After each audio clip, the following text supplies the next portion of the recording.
Sometimes I wryly joke that in 1947, the United Nations let it slip that it supported the establishment of a Jewish state, and it has spent all the years since trying to walk that back.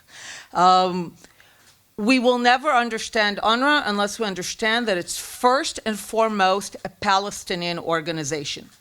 I sometimes say that if you want to understand UNRWA, think about an airplane, which is a lovely machine, until it gets hijacked and flown into a building. In the same way, UNRWA, like Adi described, started with the best of intentions to settle Arab refugees from the war, was hijacked by the Arab refugees themselves to become a purely Arab Palestinian organization for the singular cause of ensuring that the Jewish state knows not a day of peace until it is undone. This is what UNRWA is. It has a thin layer of Italians and Swiss with beautifully cut suit who ask for money, because it's very difficult to give money to a Palestinian who will tell you from the river to the sea. It's much easier to give it to a nice-speaking Italian. So, what do? UNRWA is a classic case of you get what you pay for. So we need to make sure that we pay for something else. For 75 years, money, legitimacy, support, services, aid were funneled to the perpetuation of the myth that Palestinians are still, uniquely from all the tens of millions of refugees throughout the 20th century, that they are still refugees from a war that we think ended 75 years ago, but they don't think it ends until they win it to their cause of no Jewish state. So all the Western legitimacy, the global legitimacy, the funding, the aid, the services were funneled to the perpetuation of the myth of the refugee status and to the belief in the fictional idea of a right of return. And lest we think return is an innocent idea of just feelings of nostalgia to a home that belonged to a great-grandparent in where today is Israel, October 7th is return. October 7th is the realization of the Palestinian vision of return. It was never an innocent idea. It always had the element of violent, brutal triumphalism over the Jewish state. So all the money supported that for 75 years. So what we need to ask right now is not who will replace UNRWA. That doesn't matter. What? What will replace UNRWA?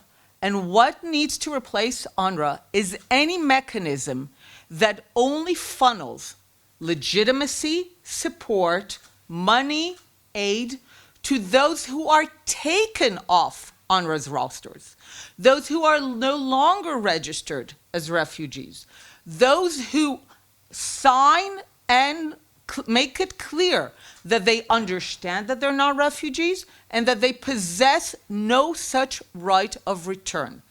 Only then can something be built.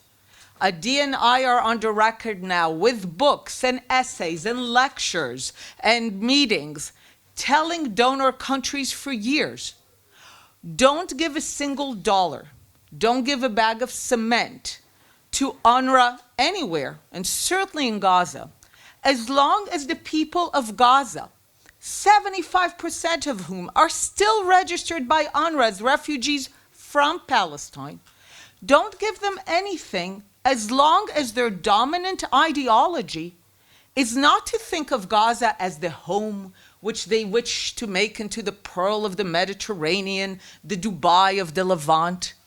As long as their ideology is to literally use Gaza as a launch pad to liberate Palestine from the river to the sea, Adi and I are on record as telling donor countries, you are guaranteed that all your money, your aid, your bags of cement will go into turning Gaza into a highly effective war machine in order to exercise the brutal vision of return.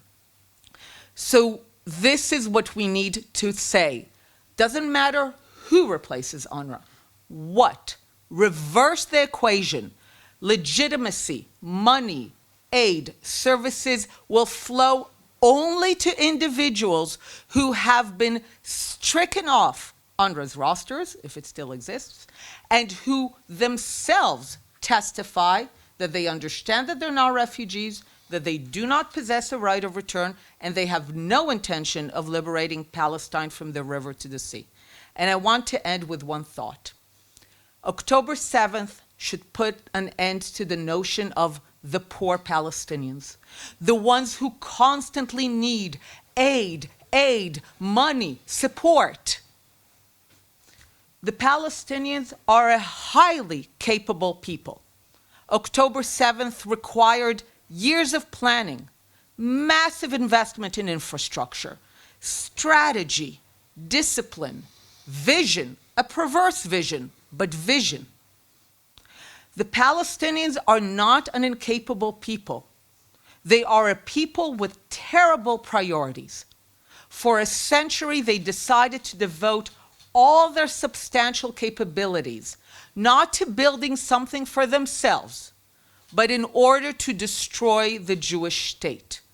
And as long as this is their ideology, anyone who gives them any kind of funding, aid, and legitimacy is guaranteed that this will be funneled to the destruction of the Jewish state and to continued war. And if people really want peace, like Hillel says, they really want to abide by the principles and the vision of the United Nations, reverse the equations, support those who want to put the war behind us, not the ones who want to keep fighting that war. Thank you.